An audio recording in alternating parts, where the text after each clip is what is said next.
By all accounts, Lindsay Musgrove was a kind and caring person who graduated with a Quinnock biology degree. University in 2012. 2 years later, she earned her nursing license and studied at General Hospital of Massachusetts Institute of Health Professions. Lindsay dedicated her life to helping others as a labor and delivery nurse. At Massachusetts General Hospital, Lindsay quickly established herself as a consummate caregiver, and her colleagues loved to work with her, known for her attention to detail and compassion.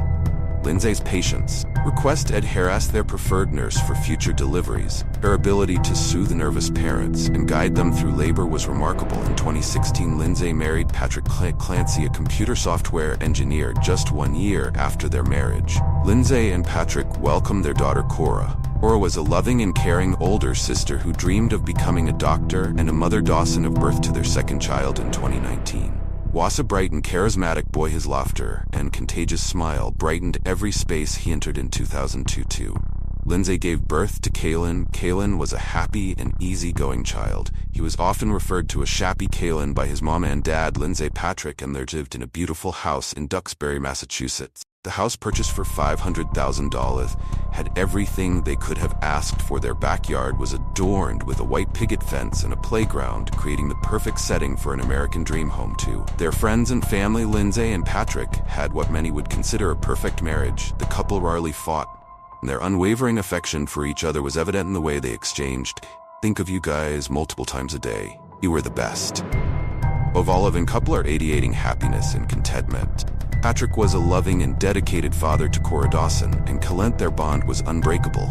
He was always in the backyard, engaging in playful activities with his 3 children. There was nothing more important to Lindsay than Cora Dawson and Kalen. She loved being a mother and believed that raising children was the most rewarding and fulfilling thing a person could do with their life. Pictures of her children filled the walls of her home, and she constantly shared images of them on social media. She would write posts expressing her happiness and gratitude with phrases like, "You feel like the luckiest mama in the world," and sound believably thankful for this family and life. Those who knew Lindsay attested to her dedication as a mother, describing her as someone who would leave parties early, return home to her babies. She truly hated hearing them cry, even when sleep training them. Lindsay's commitment to her children was evident in every aspect of her relationship after the birth of Cora and Dawson. Lindsay's emotions became so great that the burden of motherhood was demonstrated to be a significant challenge for her, and she struggled to navigate the complicated waters of motherhood. However, she declared on Facebook that her experience with motherhood with Kalen was going more smoothly, as she was focused on exercise, nutrition, and rest. She was taking proactive steps to address her emotional well-being.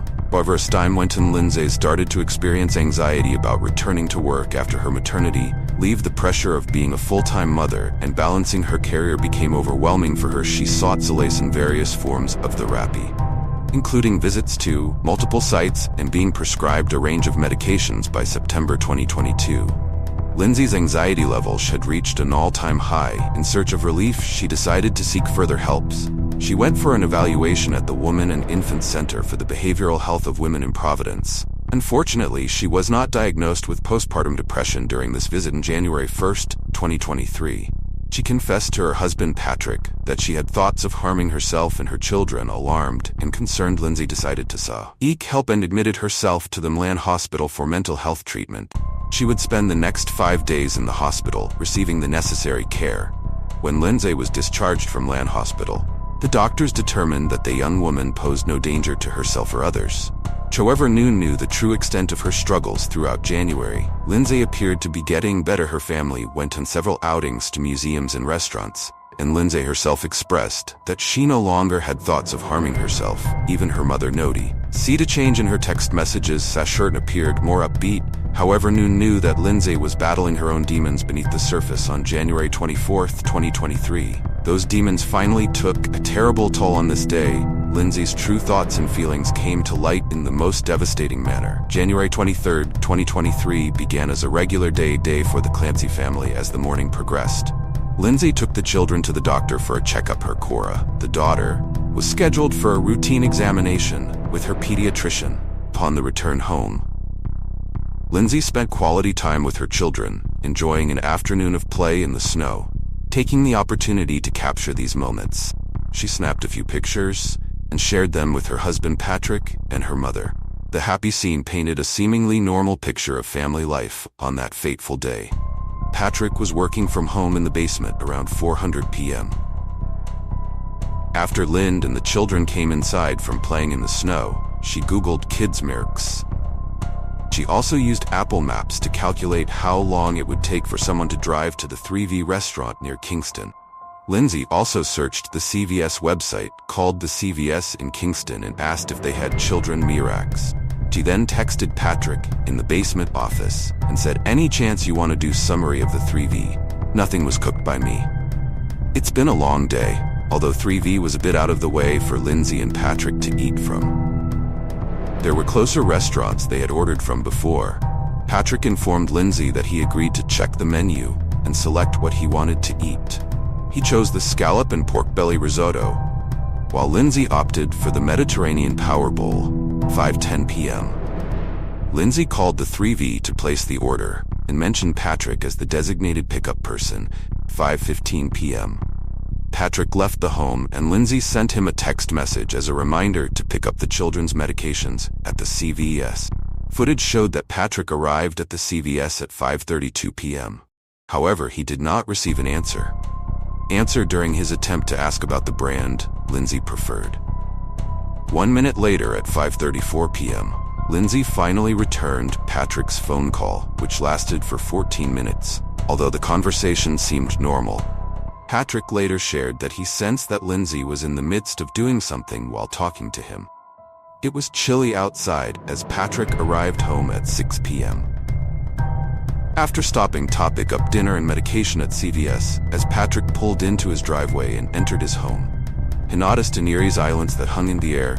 The usually bustling house was unusually quiet, and the absence of the family sounds of his 3 children and wife, Lindsay, was unsettling. Panic began to settle in Patrick's mind as he searched for any signs of life in his home. Lindsay and his children, Cor Dawson, as well as Kaylin, were nowhere to be found. His heart raced with worry as she called Lindsay's cell phone at 6:09 p.m., hoping to hear her voice on the other end of the line. Unfortunately, there was no response. With growing concern, Patrick made his way up the stairs to the master bedroom. The silence was deafening, and each step he took echoed through the empty house. As she approached the door, he noticed it was locked, which was even more unsettling as Lindsay had never locked herself in the bedroom before. Patrick turned the knob, but it wouldn't budge. He exerted more force.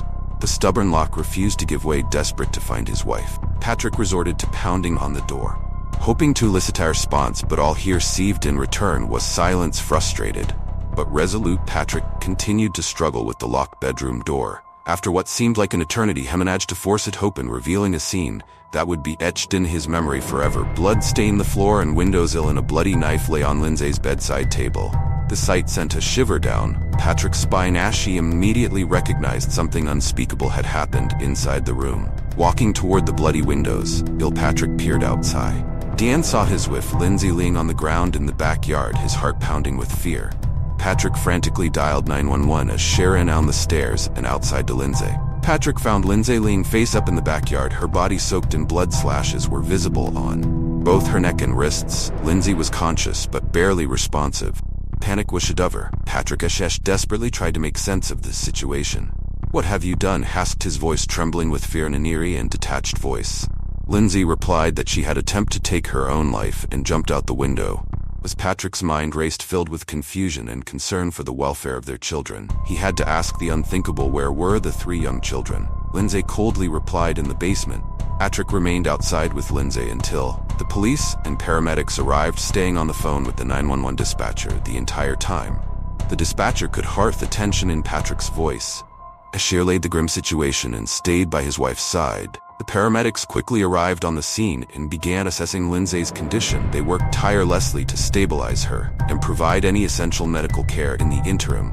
Patrick's thoughts were consumed by the well-being of his children. With the paramedics preoccupied with Lindsay, Patrick decided to search for his children. While still on the phone with the 911 dispatcher, Patrick walked back into their home. His heart pounding with fear, had ascended the staircase into the basement, where Lindsay had said their children were. With every step foot called out guys, hoping that they would respond to him, but there was no response. As Patrick reached the bottom of the staircase, The atmosphere grew tense and foreboding. The silence was deafening and a sense of dread filled the air. Suddenly, the dispatcher on the end of the line heard a scream as if someone or something was Anani. Upon entering the basement, Patrick found out about his 3 kids, Cora, Kellen, and Dawson, laying unconscious on the floor. Each child had an exercise band tightly wrapped around their neck. As panic set in, Patrick immediately called for help. Patrick begged his children to wake up and breathe. His voice filled with desperation. He screamed for the police officers upstairs, assisting his wife Lindsay. In a matter of minutes, the officers descended the stairs and witnessed a horrific sight. 3 innocent children, unconscious and unresponsive, lay lifeless on the cold floor in the midst of the chaos and unrest. Patrick said the words, "She killed the kids," referring to his wife Lindsay. With each word, his desperation turned to anguish as she realized the extent of his wife's unimaginable act. Cora, his 5-year-old daughter, and Dawson, his 3-year-old son, were pronounced dead at the scene. Baby Kalen, just 7 months old, was still alive, but his injuries were severed. Despite efforts of the medical team, the infant succumbed to his injuries several days later in the hospital, with his father by his side, holding him in his arms as she took his final breath. The tragic events that unfolded in less than 20 minutes had shattered Patrick's world, leaving him grief-stricken and desperate for answers. Lindsay, in the meantime, was taken to Boston's Children's Hospital to be treated for the injuries she sustained when she jumped out of the window and fell 25th in an attempt to take her own life. She was charged with 3 counts of murder, 3 counts of strangulation or suffocation, and 3 counts of assault and battery with a dangerous weapon. Days after the horrific events unfolded, Patrick Clancy expressed his feelings on a GoFundMe page created for him and his family. Despite the unimaginable pain and shock, he showed forgiveness and love for his wife. However, he admitted that the shock and pain of the entire ordeal were relentless, leaving his family in a state of profound grief. The GoFundMe campaign, established to cover the expenses associated with Corason and Ken's funeral, received generous support from the public. However, many individuals expressed that they were effectively funding Lindsay's defense by contributing to the campaign. This statement sparked controversy and raised concerns about the potential misuse of funds. Lindsay's attorneys later clarified that their legal fees were not paid through the GoFundMe campaign. Instead, her parents were responsible for covering these expenses. Despite the controversy surrounding the GoFundMe campaign, it managed to raise over $1 million. However, as of this time, the campaign is no longer accepting donations, as it reached its goal. During a brief hearing held on February 3, 2023 in Plymouth District Court, a judge granted a request by Lindsay's attorney for the police to waive security rules at Brigham and Women's Hospital in Boston, where Lindsay was a patient. Her request was made to allow the examination of Lindsay by a forensic psychiatrist to assess her for symptoms of postpartum depression. Lindsay's attorneys argued that her self-inflicted injuries had left her movement extremely limited, and she posed no threat to anyone. Lindsay's attorney further contended that Lindsay was subject to a horrific overmedication of prescription drugs. Among the medications listed by her attorney were clopin, Valium, Ativan, amitriptyline, Zoloft, Berapin, Prozac, mood stabilizers such as Lamlan, Caraquel, as well as Busuan. Hydroxyzine and Ambien had been prescribed a total of 13 medications within 4 months for the treatment of mood disorders, anxiety, and psychosis. According to Lindsay's attorneys, one of the side effects of overmedication on these drugs was suicidal and homicidal intentions. The attorney believed that a thorough examination by a forensic psychiatrist was necessary to determine the extent of her symptoms and the potential risks associated with her medication regimen. The Plymouth County prosecutor painted a vivid picture of her actions, all gained that she acted with extreme atrocity and cruelty, challenging the defense's assertion that her postpartum mental condition and prescription medication played a role in her homicidal acts. During the court proceedings, Lindsay sat silently in a hospital room, watching intently through a monitor as the details of this tragic case played out in court. As a not guilty plea was entered on behalf of Lindsay, when Lindsay Clancy committed the heinous act of murdering her 3 children, she committed filicide, the deliberate act of killing one's offspring, according to Dr. B. Philip Resnick, a psychiatrist who specializes in the area of filicide. There are 5 primary reasons why a parent would commit filicide. One surprising motive behind filicide is a sense of altruism. In some cases, parents may feel that by ending their child's life, they are sparing them suffering or preventing a tragic future. This motive is difficult to understand and comprehend, as it flies in the face of natural parental instincts. Stop, protect, and nurture. Another potential reason for filicide is acute psychosis with mental health disorders like schizophrenia or bipolar disorder. People may experience delusions or hallucinations that lead them to perceive their children as threats or sources of harm. In these cases, the person's perception of reality becomes distorted, and they may believe they are saving their child from harm. In some cases, parents may have second thoughts or regrets about having a child. They may feel dissatisfied and frustrated, or even hatred towards their children. This sentiment can escalate to the point where the parent feels compelled to take drastic measures to eliminate the child. Physical abuse can be a catalyst for filicide. When parents subject their children to severe or ongoing physical abuse, can create a toxic environment where the child becomes the victim and the parent becomes the perpetrator. In the most severe cases, the parent may feel a sense of relief or release after physically harming their child, leading to the ultimate act of filicide. Filicide can also arise in the context of spousal revenge. In instances where one parent feels betrayed, abandoned, or abused by the other, they may turn their anger towards their child by harming or eliminating their child. They may seek revenge or exert control over their partner, demonstrating the depths of their despair and frustration. The shocking tragedy raised questions about the connection between postpartum depression, PPD, psychosis, and homicidal behavior. Lindsay's legal representatives argued that a combination of postpartum psychosis and over-medication were to blame for her actions after childbirth. The levels of hormones in a woman's body drop quickly, leading to chemical changes in the brain and mood swings. This natural process, known as the postpartum period, can cause feelings of overwhelm, loss of energy, persistent ideas of doing oneself harm, the baby, loss of sleep, and a variety of other physical and emotional challenges. However, postpartum psychosis is a far more severe and dangerous condition that affects the mother's sense of reality. This condition affects approximately 1 to 2 of every 1 deliveries and is characterized by a sudden and severe loss of sanity. Symptoms may include illusions, hallucinations, paranoia, rapid mood swings, and disorganized thinking. During the investigation into the murder, Murph Lindsay Clancy's 3 children diary entry was discovered on her phone dated October 25, 2022. This journal entry, written months before the heinous crime, revealed distressing insights into her state of mind. In the days leading up to the killings, in the diary entry, Lindsay expressed frustration and resentment towards her children, specifically Coran Dawson. Lindsay wrote that sometimes she resented them because they prevented her from treating their infants. On Kaylin, like her first child, she expressed her discontentment when Dawson returned from preschool, stating that their bad blood seemed to rub off on her. According to Lindsay's, he felt depressed, and her emotions were affecting her children. Additionally, the detectives discovered that just 4 days before the killings, Lindsay conducted a search on her phone that read, "Can you treat a sociopath's chills?" or looked up ways to kill on her mobile device. The revelation that Lindsay harbored resentment towards her children and sought information on how to carry out such a heinous crime was deeply disturbing. During an arraignment in October 2023, it was revealed during the arraignment that toxicology reports had revealed the presence of certain medications in Lindsay's system. The reports indicated that she had been prescribed antidepressants, antipsychotic sedatives, and an anticonvulsant, all of which were found to have reached therapeutic levels. The prosecution's case focused on proving that Lindsay had premeditated the murders and carried out a deliberate act of violence. They argued that the presence of medication in her system played no role in her actions, as she had already made the decision to kill her children.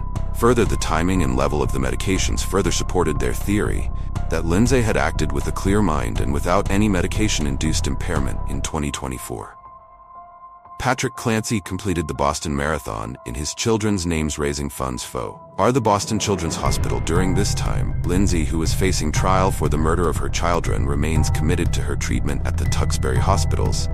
She is currently described as being paralyzed permanently.